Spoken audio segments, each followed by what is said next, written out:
그냥 반칙 하나 그냥 딱 엎드려 쓰게 경 총 맞아 엎드려지는 것도 모르고 애망총으로 그저 와다다다다다다 나 죽어가는 거지. 설마 사람이 사람을 죽인다고 하는, 이유 없이 죽인다고 하는 것은 그건 도저히 이해가 될 수가 없었습니다.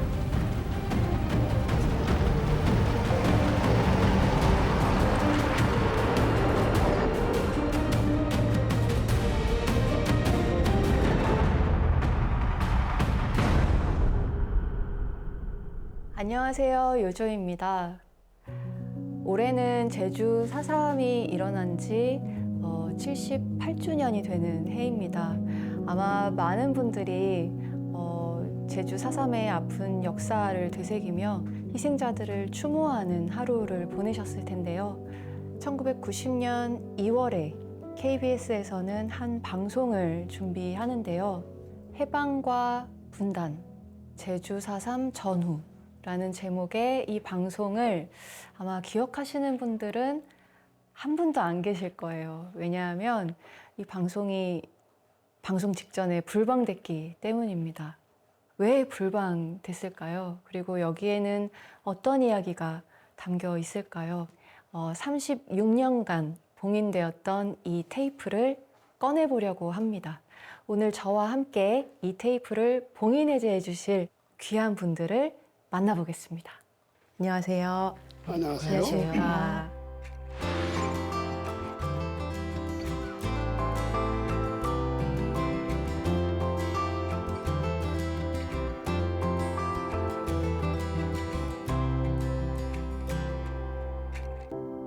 제가 작년에 전국을 돌면서 그 많은 관객분들하고 GV 관객과의 대화를 나눴었어요.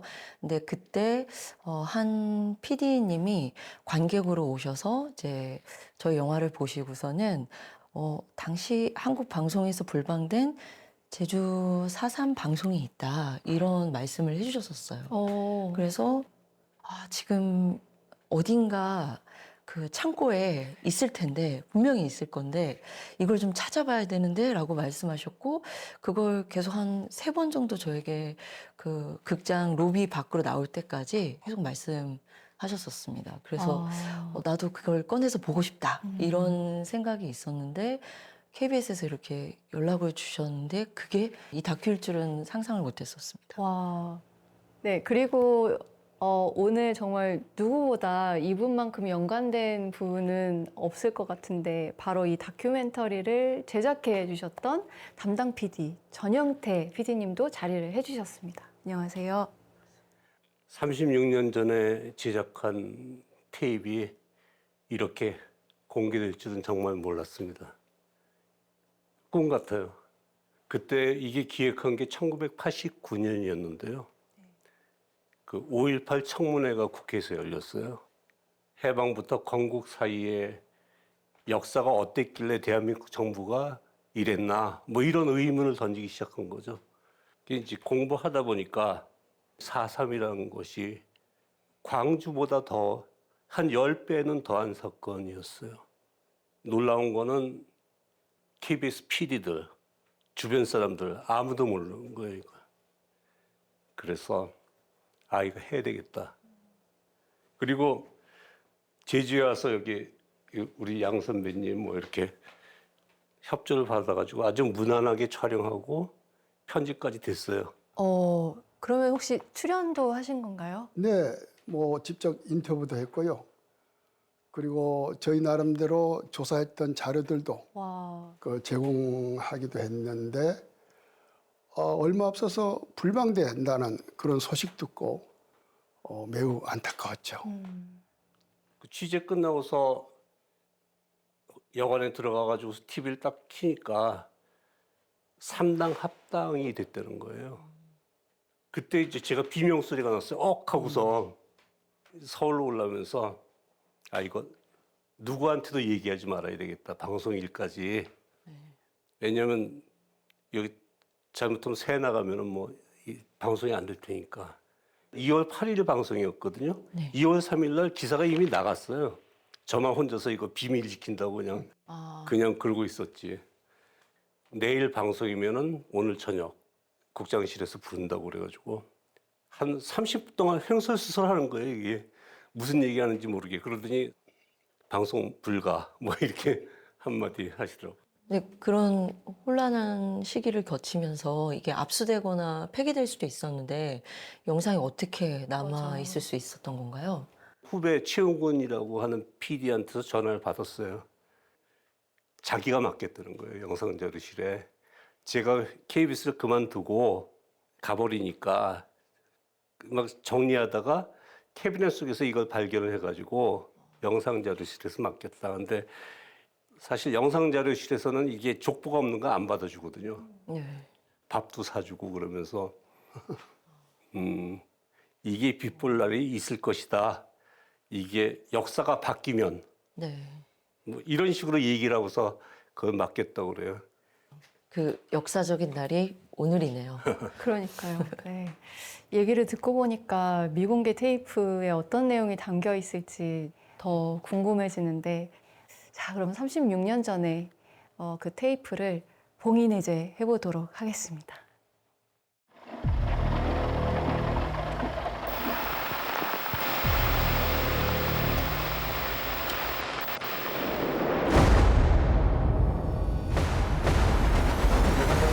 준비한 질문지에 따라서 하도록 해주세요. 이게 무슨 청문회 자리 같네요? 국회 5.18 청문회. 예. 이분이 그 소설가 이명행 작가님이시죠. 아마 여기서 이명행 씨가 대한민국 정부의 정통성을 묻는 그런 멘트를 하지 않을까. 이승만 정권, 박정희 그다음에 정권. 박정희 5.16 쿠데타, 네. 그리고 87년에 이루어진 6월 항쟁. 예. 저 많은 사람들은 6월 항쟁에 거리에 쏟아진 인파거든요. 엄청나네요. 이제 마지막 멘트는 뭐냐면은 이게 우리가 앞으로 어떤 역사를 갖다가 만들든 간에 잊어서는 안 될 역사가 있다. 뭐 그러면서 이제 4.3으로 얘기를.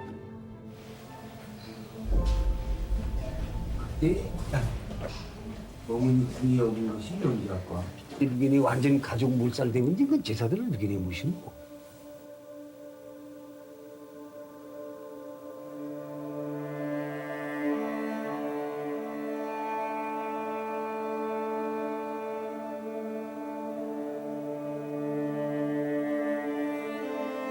저희 아버님은 뭐 순수하게 여기서 나와가지고 40년서 농사나 짓고 바다에나 다니시는데 그냥 이 마을은 뭐 어떤 무슨 뭐 복도 마을이랄까 뭐 어떤 빨갱이 마을이랄까 막 이런 의미에서 그냥 무차별 그냥 도매금으로 돌아가신 것이 아니냐 난 이렇게 보고 또 그날에 그렇게 됐고요. 한 번에 못 죽이니까 한 100명 몰아가지고 한 몰아가, 50명 아니면 100명 단위로 잘라서 자꾸 나가더라고. 나가면은 철에. 종소리가 나가지고 당시 저 북촌리 집은 어떻게 찾아가신 거예요? 그때 공동 연출한 제주 PD가 있었어요. 선배님 내일 모레 저기 북촌에서 제사가 있습니다. 학살 당했는데 그날 가셔야 될 것 같습니다. 뭐 이런 거예요. 그때에 우리도 이제 소가 이제 두 머리가 있었고 머리 한 10뗀 있었습니다. 그거 전부 다 저 산놈들을 해먹고 이제 저 군인들은 다 총으로 쏴가지고 해다가 잡아먹어버리고 이렇게 했단 말이지. 그런데 그때 여기에 이제 그 피해를 당하신 이 마을 네. 분들은 대부분 산 쪽도 아니고 산 쪽이 무엇입니까? 그다음에 이쪽도 아니고 아무 쪽도 아니죠. 모르죠. 지금 아무것도 모르는 상태인데 인터뷰를 카메라 앞에서 이렇게 한다는 게 쉽지 않았을 것 같은데 지금처럼 이렇게 자유롭게 못하지만은 맺힌 거는 많죠. 그 세월에 그 맺힌 거를 갖다가 말을 않고 버틸 수는 없거든요. 네.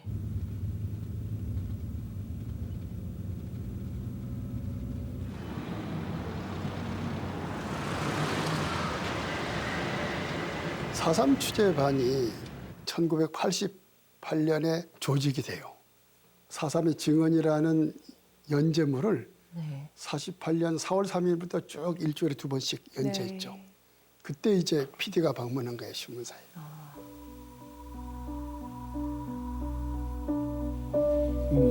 4.3 문제는 사실은 그동안 그 정권 담당자들이 이 4.3의 진상을 밝히는 것을 상당히 꺼려왔습니다. 그래서 얼마 전까지만 해도 4.3의 그 논의 자체가 금기시 되었던 것이 사실입니다. 42년 전입니다는 제주도 땅에서는 참으로 그 인간으로서는 이해할 수 없는 만행들이 저지러졌습니다. 그래서 주민이 한 수만 명이 죽어갔습니다. 그런데 그동안의 그 정부 측에서는 이런 문제를 좌우 문제, 즉 이데올로기 문제로 이렇게 그 규정을 하고 더 이상의 그 논의를 못하도록 이렇게 그 제한을 해왔던 것이 사실입니다. 그러다 보니까 그 진상이 제대로 밝혀지지 않았습니다. 다만 모든 잘못은 빨갱이들이 했다는 식으로만 이제 전해진 것이죠. 그 당시 교과서에서도 북한 공산당의 사주알이 일어난 사건으로 이렇게 기록했고 80년 후반부터 4.3의 자료집들이 나오기 시작했죠. 네.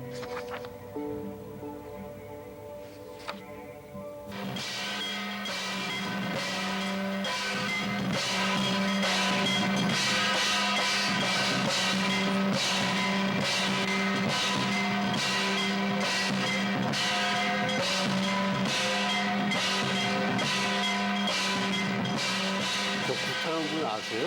은봉철이라고 하는 분인데 돌아가셨어요.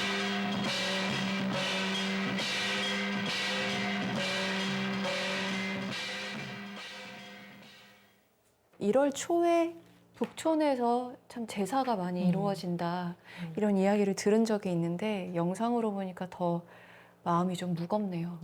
제 작업실이 북촌에 있는데요. 그래서 영화 한란의 시나리오도 북촌에서 탄생을 했습니다. 그래서 그 과거 북촌 마을이 굉장히 풍요롭고 굉장히 화목한 공동체를 이루던 마을이었더라고요. 그래서 그 이후에 그 북촌 마을 공동체가 겪게 된 그 아픔을 생각하니까 좀 네, 마음이 굉장히 많이 아팠었습니다. 북촌 사건은 49년 1월 17일 발생되죠. 무장대 습격으로 군인 2사람이 돌아가셨어요. 그러니까 그 당시 함덕에 주둔했던 이연대 군인들이 북촌 마을에 들어와서 주민들을 전부 운동장에 집결시키고 차례차례 총살한 것이죠. 이틀 사이에 무려 400여 명이 학살됐어요. 단일 사건으로는 가장 피해가 많았던 그런 마을이었습니다.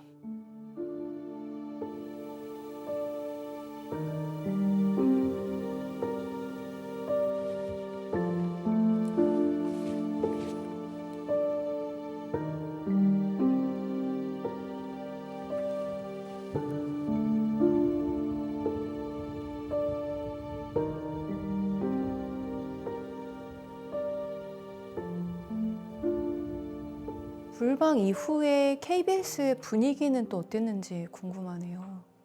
그거 시사회를 한번 했었거든요. 관객이 한 700~800명은 모였어요. KBS PD랑 그래서 민주광장이라는 데에 대해서 시위를 갖다가 하기 시작을 했고 제가 KBS 다니면서 그렇게 사람 많이 보는 건 처음 봤어요. 근데 3월 초에 갑자기 사장을 해임해버려요, 정부에서. 그다음에 4월 초저녁이니까 정부에서 후임 사장을 임명을 했는데 출근 저지 운동 그렇게 해가지고서 한 110명이 잡혀갔어요. PD랑 이렇게. 그다음에 이제 제작 거부로 이어지거든요, 이게. MBC에서도 동조 파업하고 그게 5월 중순까지 갔어요. 근데 이게 이제 후에 KBS 민주화 운동이라고 이걸 불렀어요. 근데 진짜로 이 테이블 찾았다는 소식을 듣고 제일 먼저 생각나는 게 뭔지 아세요? 뭐였나요? 아, 출연료 안 줬구나. 왜냐면 출연료 챙겨줄 수가 없었거든. 하도 어지러운 세월이었고 거기다가 방송 안 나가면 출연료 안 주거든요, KBS에서. 근데 이번에 생각났어요. 그러면 이제 이 영상이 이제는 공개가 되니까 네. 출연료를 이제는 주셔야 될 것 같은데. 제 돈으로 어떻게 해봐요? 아니 그건 할 수 없고 밥이나 사야죠 뭐. 다음은 또 어떤 이야기가 이어질지 또 계속해서 함께 영상을 보면서 이야기 나누어 보겠습니다.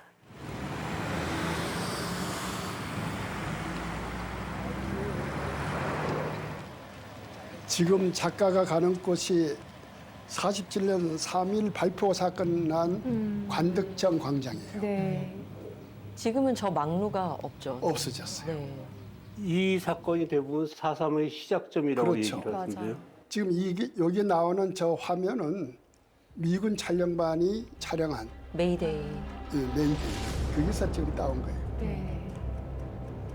이게 경찰이 우발적으로 발표한 건가요? 그거는 상당히 논란이 많은 건데 왜냐하면 시군중도 아니고 구경꾼을 막 쏘아버렸으니까. 그러니까 6명이 돌아가셨는데 그중에 5명이 둥기에 총을 맞아요. 등에.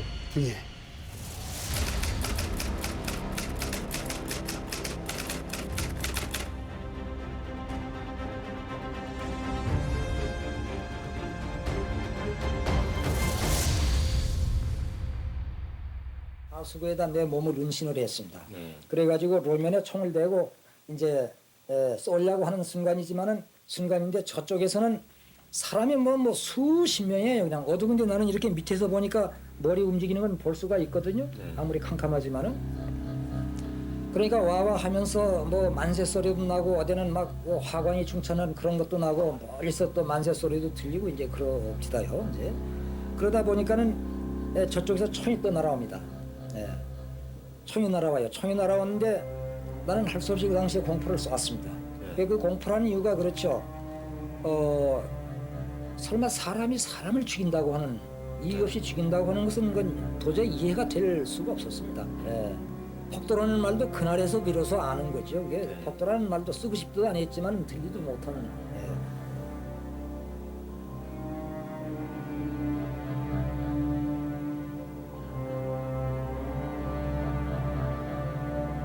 이거는 이제 게릴라들의 이제 모습인데 저기 보면 학생 같아요. 네. 얼굴이 다 애띤. 네.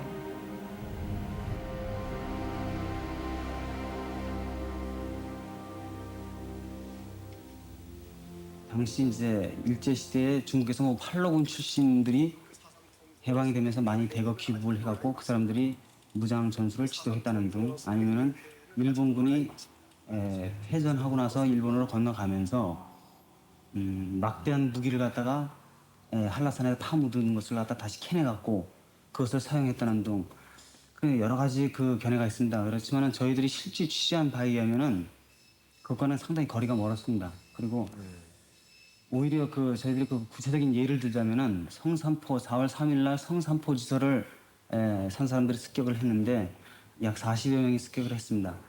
40여 명이 습격을 했는데 실질적인 어떤 무기라고 할 수 있는 것은 일제 시대의 그 구구식 총 한정하고 그다음에 공기총 한정. 나머지는 뭐 죽창이나 아니면 몽둥이 정도. 신광이라고는 진보 잡지. 요새라면 저렇게 촬영 안 할 텐데 옛날에는 저런 식으로. 근데 요즘 레트로가 유행이어서요. 굉장히 스타일리시해 보입니다.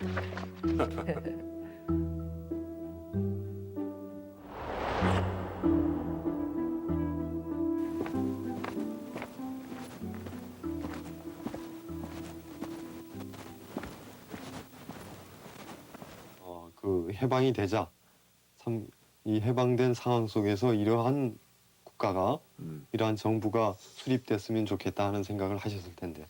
물론 그렇지. 예. 어떤 진보적인 나라가 이제 건설되리라고 그렇게 믿기는 했지. 진보적인 나라라면 어떤 나라일까요? 비교적 소위 뭐라고 하고 어느 정도 그러한 어떤 색채를 가미한 나라 이런 정부를 갖다가 사회주의 국가라고는 얘기할 수 없지만은 그런 요소가 좀 들어가. 왜 그런 나라가 서야 된다고 생각하시죠? 우리나라에는 근로자가 많기 때문에. 네. 그리고 또 과거에 독립운동을 했다는 층도 역시 그런 근로계급들이고. 네. 그래서 그러한 사람들이 잘 살 수 있는 나라가 지금 얼굴이 안 나타나는 증언자는 누구냐면 그 당시 남로당 대정면 네. 면당 위원장을 했던 이훈방 할아버지예요. 네. 아, 그래서 이분이 1년간 옥살이도 하고 일본에 사시다가 고향에 들어와셔서 제주도에 살다가 돌아가셨죠. 저 인터뷰 장면은 그 안으로 들어가셔서 그냥 마이크 끼고 마이크 들어가는 끼고 거죠. 들어가시고 그 카메라는 바깥에 돌담 밖에서 기다리면서 촬영하시는 예. 건가요? 저분 말씀 너무 힘들게 하시잖아요. 그러니까 뭐 지금으로서는 전혀 담을 수 없는 인터뷰 영상이어가지고 네, 너무 놀라운 것 같습니다. 제주도에 일본군이 5만 있었어요. 그 무기 해소하고 철수하는 작전을 벌여요. 미군 장교가 제주도 지도를 갖고 토벌을 어떻게 하느냐 하는 그렇게 비치는 모습이에요. 한란에 그 토벌대가 지도를 보는 장면이 있거든요. 저 지도를 참고를 했습니다. 예.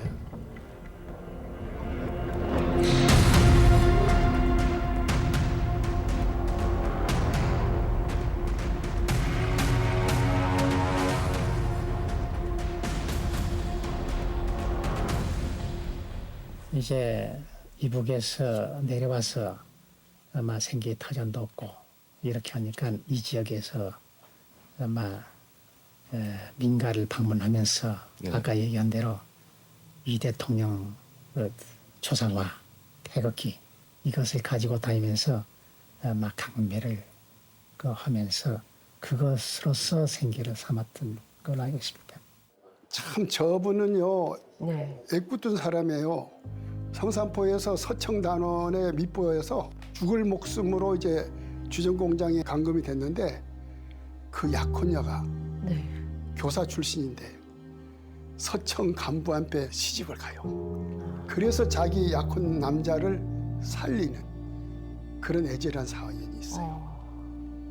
너무 가슴 아픈 얘기네요. 서청이라는 단체가 참으로 예.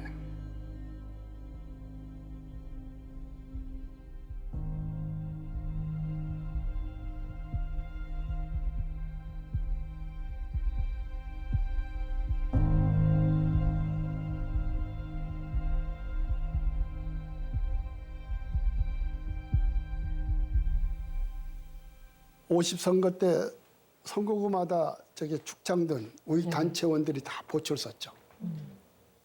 4.3 사건 일어나서 얼마 안 되니까 50선거라고 있었습니다.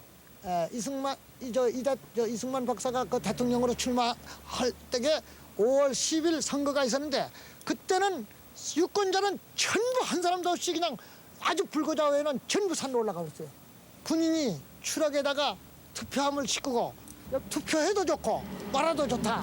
그러니 우리는 그 함을 가지고 왔다 하니까 우리는 죽어도 투표 못한다 해서 왜 저기 투표를 그러니까 남북 통일이 안 된 이상은 예. 우리 남한만은 선거를 안 한다 이런 반대가 그때 내가 기억이 나는 것 같아요. 4.3 나고 이쪽으로 오셨군요. 이굴로. 예, 3 사건 후에다가 어때서 이굴로 왔느냐면은 산에서는 한라산에서는 복도들이 많네가지고 자 복도에서 다시 이 불황민을 못 살게 만들었고 또 아래서는 또 이 성읍까지 웅장한 장고리이기 때문에 거기에다가 또 이제 이 공산대학이 있다고 해가지고 경찰이나 그 옛날 그 경비대들이 온 적에 여기를 전부 이 선을부락을 공산당 부락이라고 이렇게 이름을 지어썼습니다. 추운 때는 불 살라가지고 이 복덕방 모양으로 해가지고 불을 추면서 바로 여기 이 근방에서 전부 했습니다. 여기선 말소리를 해도 밖으로 안 들리고 하니까 위에서 오는 사람이 복도고 경찰이고 군인 할 것 없이 입주사면 오함정은 이제 이 안쪽으로 이렇게 막 도망강 들어갑니다.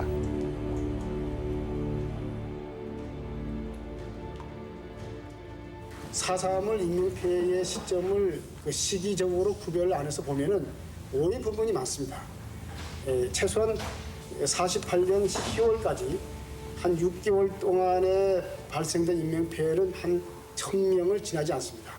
이 시기 때만 해도 이 4.3을 겪은 생존자분들이 이제 많이 살아계셨을 때잖아요.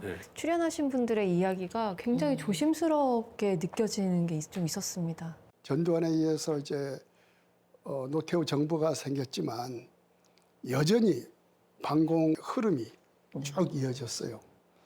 자기 가족이 억울하게 희생된 것도 있지만 오랜 세월 연좌제에 묶여서 빨갱이, 폭도라는 이념적 누명이 써 있었잖아요.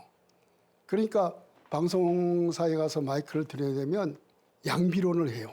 산도 무서웠고 토벌 때도 무서웠다. 91년에 4.3 추모제를 하겠다 그러는데 경찰이 체류탄을 쏴요. 시민, 학생 400명을 연행했어요. 노태우 시대가 됐는데 봄은 왔죠. 근데 이게 진짜 봄일까? 모두 의심했거든요. 그게 제가 처음 시작했다가 완전히 꺾여버린 거 아니에요. 그래서 그때만 해도 굉장히 암울했어요. 사실은 저도 이제 한란을 만들면서 편집을 2024년 12월에 하고 있었습니다. 근데 당시에 편집 감독에게 포고령이 무슨 말인지 요즘 관객이 알까? 라고 말을 했었습니다. 그리고 그 영화 처음 시작에 그 포고령의 폰트를 고치고 집으로 왔는데 TV를 틀었는데 포고령이 나와서 너무 놀랐었어요.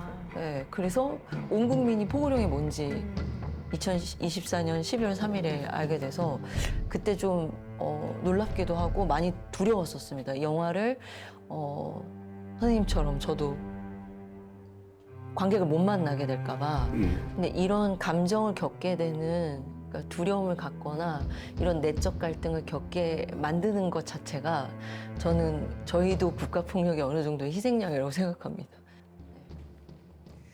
근데 아까 영상을 보면 그 1948년 10월까지만 해도 그 피해자가 1000명 수준이었다 이런 이야기가 나오던데 10월 이후에는 어떤 일이 일어난 건가요? 48년 5월 10일 재연 국회의원을 뽑는 단독 선거가 제주도에서만 보이콧되잖아요. 근데 이 선거를 누가 시행했느냐? 미군장이 실시했어요. 충격받았죠. 그래서 브라운 대령이라는 미군 장교를 제주도의 총사령관으로 파견해서 진압작전을 해요. 그래서 요새 말썽이 난 박진경 대령이 하여튼 선거에 방해가 되는 젊은 사람들을 무조건 잡아들였어요. 거의 6,000명 가까이. 6월 23일 날 재선거를 실시하려고 했는데 그마저 실패해요. 그래서 이제 48년 10월에 와서 송교찬이가 포교록을 발표하고 11월에 계엄령이 발표하면서 그 무차별 초타작전이 벌어지는데 그 배후에는 대한민국 신생정부와 주한 미군이 있었다. 이렇게 생각하면 될까요? 저 역시 그 영화의 시작이 한란에서는 1948년 10월 그 소계룡으로 시작을 합니다. 군인들에게 마을을 복잡함으로 쓰다니. 네가 고라시네 살아있을 거래. 나 조절해 갈게. 못하나시는 조합이 나주가. 우리 똘고 아래 가서 배워시. 지금 노래가도 못 쳐줄 거우다 허돌입니다. 우리 똘은 살아있을 거우다. 저 엉덩이 가고 있어. 정말 기다리라. 나는 무서우신데 넌 안 무서우시냐? 살려줍소. 우리 아무 죄 없은 사람이오다. 법도 아니오다게. 잡아내면 안 될 것 같아. 이 기만 건디를 되어 나요 잊어버림이 두 개가 나줄까.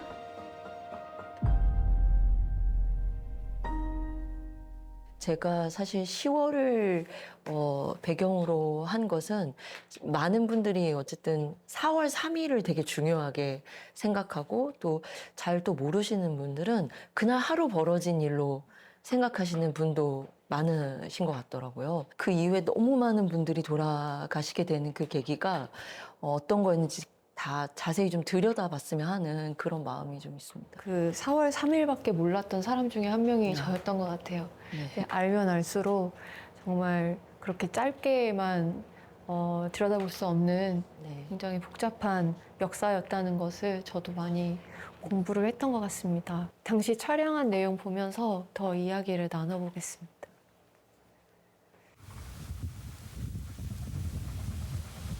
저 학교는 김민열 연대장하고 무장대 총수 김달삼이 협상한 그런 평화연수. 학교고 김영렬 연대장이 4.3에 대한 회고록을 남겨요. 네. 자기는 평화적으로 해결하려고 했는데 미군과 경비대가 완전히 훼손시켰다.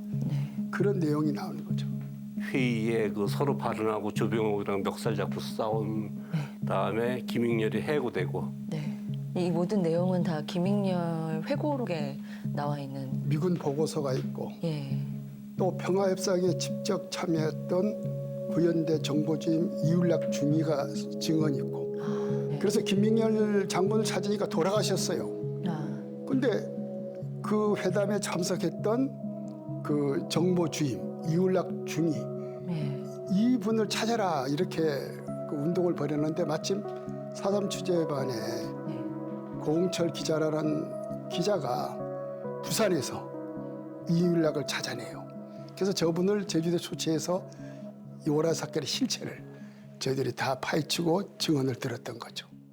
우리가 지령을 한다든지 우리 그 산에 있는 우리 대원이 가가지고 주의하는 거는 우리가 안 하겠다. 그래 이제 김다삼이가 이 길을 했어요. 그래서 내려와서 뭐 그런 방향에 하려고 노력도 했는데 이제 5월 초알이 그런 사건이 나니까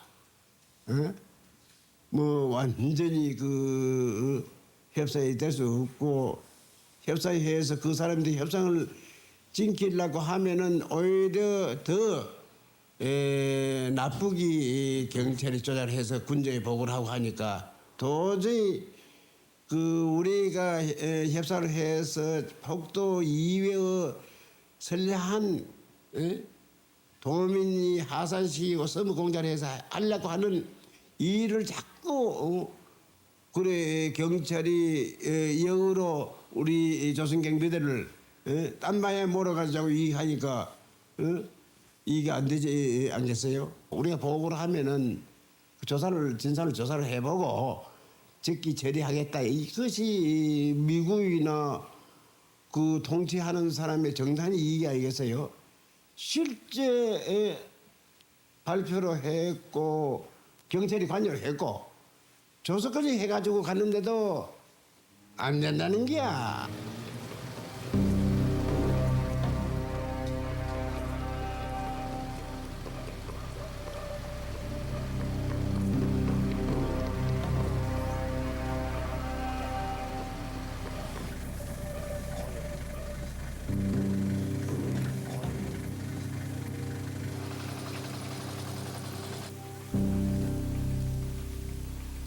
대나무 허영용 코쟁이 바상 건 댕기고 그 다음엔 저 승경들이 와갔었다. 승경이 완 그렇게 했던 없대다.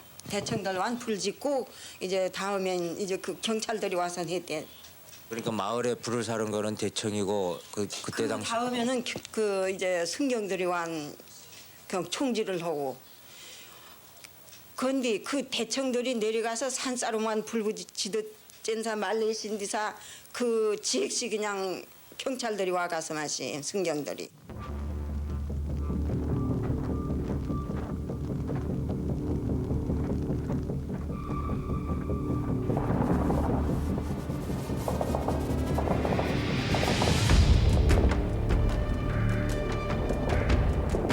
서남은 그자닝 다복한 밭인데 그냥 막 총소리 나가난 사람들이 아이고 그때니 이 총이 와가나니 불이 그냥 반칙하난 그냥 딱 엎드려 쓰게 난영 이쪽에 엎고 어머니는 저쪽으로 가다 그냥 어머니 저쪽으로 어머니 엎드립사 난 어머니가 그냥 탁 엎드리고 나도 엎드리고 난 영 총 맞아 엎드려지는 것도 모르고 영 엎드립서 난 엎드리니까 이젠 아무 그척도 싶다게 끙끙하고 병견 위로 그냥 막 날아다닙대다. 저게 미국 사람들이 찍은 우라리 방화 사건의 공중샷.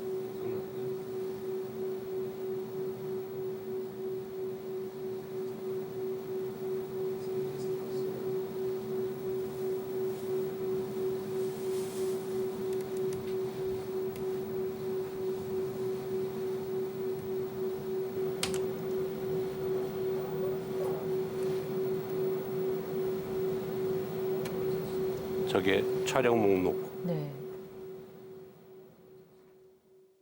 무성 영화들이 가진 특징 중에 하나가 사운드가 없기 때문에 그 찍은 자의 시점샷이 의도가 굉장히 명확하게 읽혀집니다.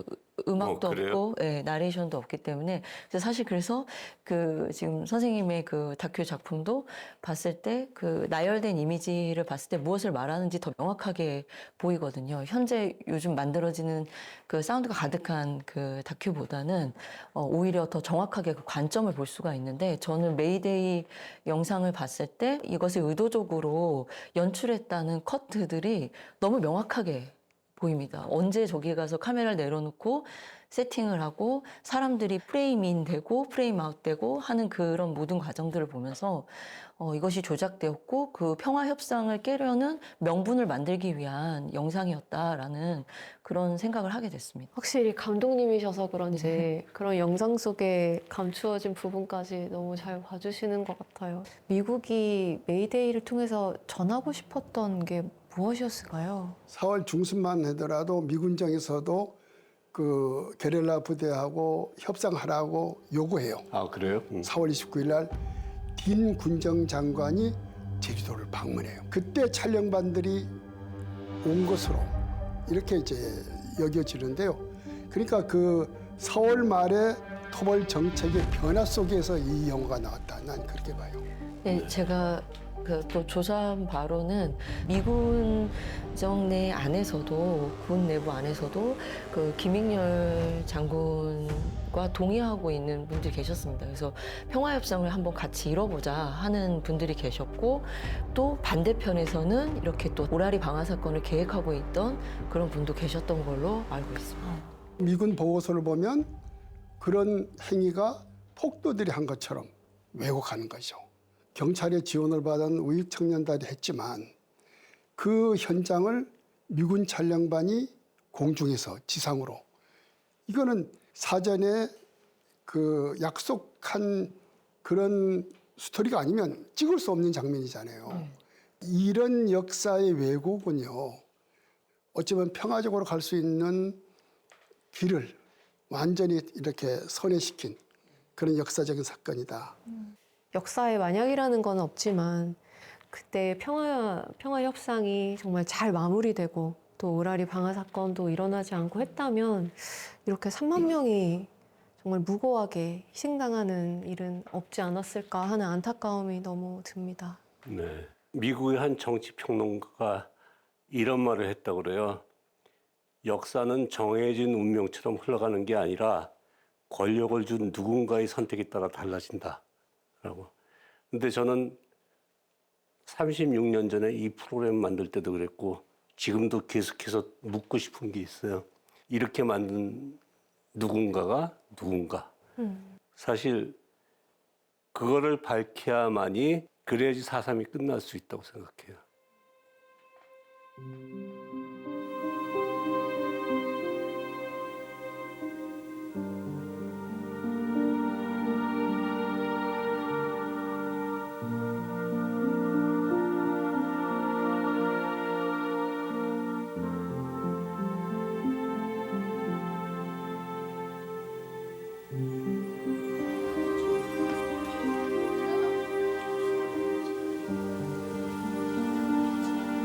작년까지는 이 제사를 아버지가 계속 모셨거든요. 근데 올해부터는 제가 이제 물려받아갖고 이제 사실 이 제사 모시면서 지금까지 참 아버지도 많은 얘기를 하시거든요.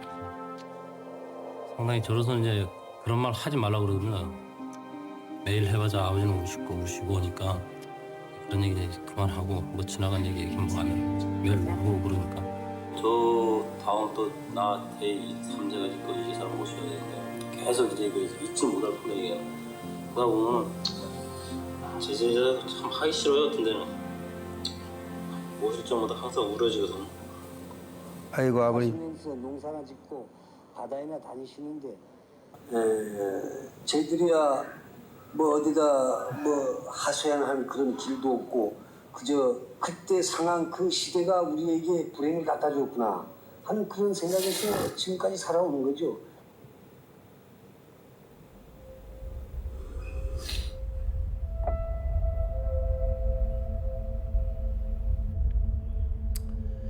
왜 아버님이 그렇게 자식들에게 그런 얘기를 남겼는지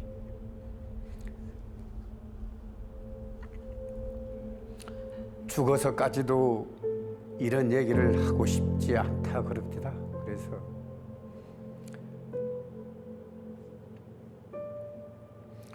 지금도 가슴이 아픕니다. 죄 없이 수형생을 한 분들 다 무죄 판결 받고 있지 않습니까? 이것이 바로 4.3을 올곧게 평가하고자 하는 사람들이 몫이라고 생각했습니다. 그분들에게 정말 이 자리를 위해서 고맙게 생각을 하고 있습니다.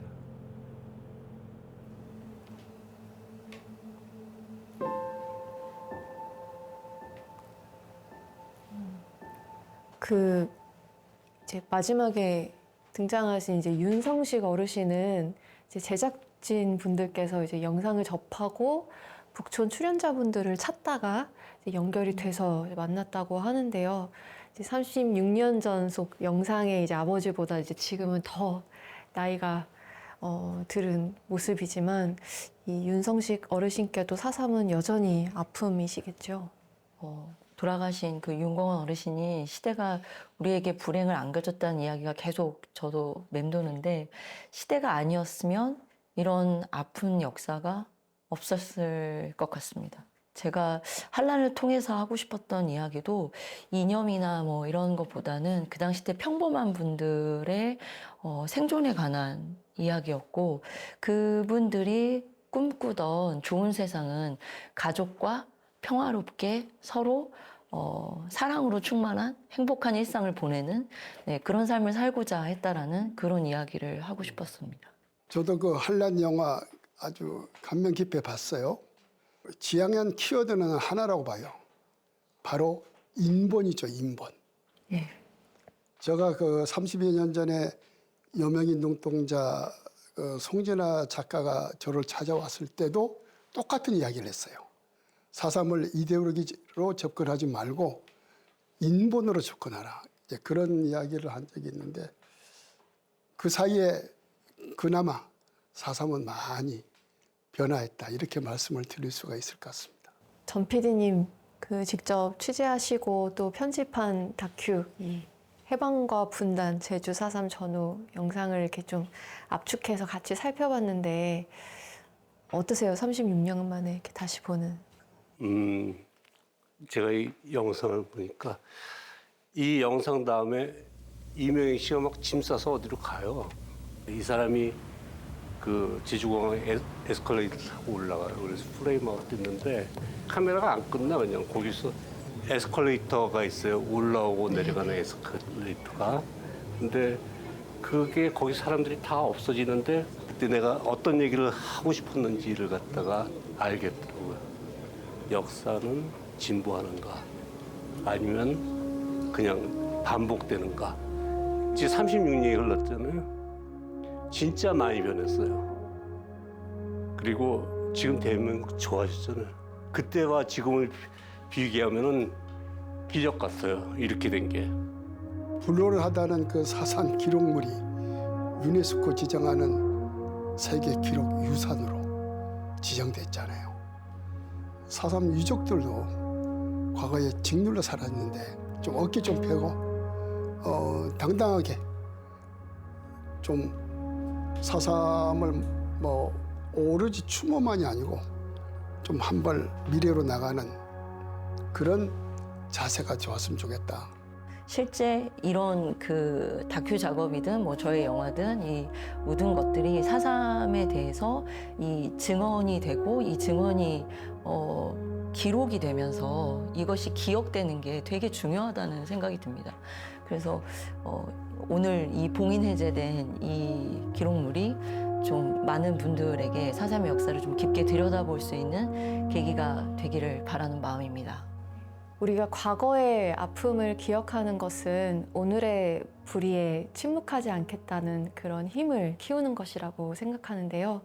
우리의 아픈 역사를 마주하고 그 슬픔을 다양한 방식으로 전승하는 것. 그것이 36년 동안 봉인되었던 이 다큐멘터리를 오늘 이렇게 공개하는 의미가 아닐까 싶습니다.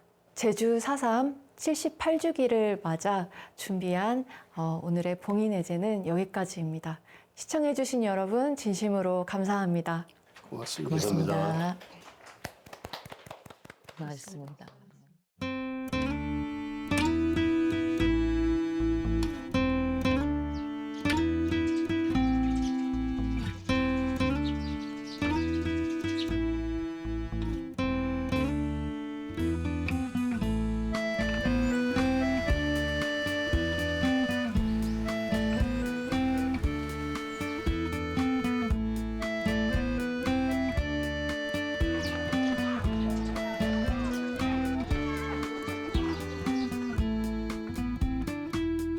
넌 꽃이라네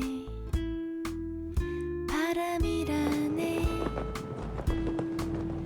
따뜻한 봄과 함께 온 햇살이라네 넌 꿈이라네 꽃이라네 내가 꿈꾸는 그곳에 꽃이라네 넌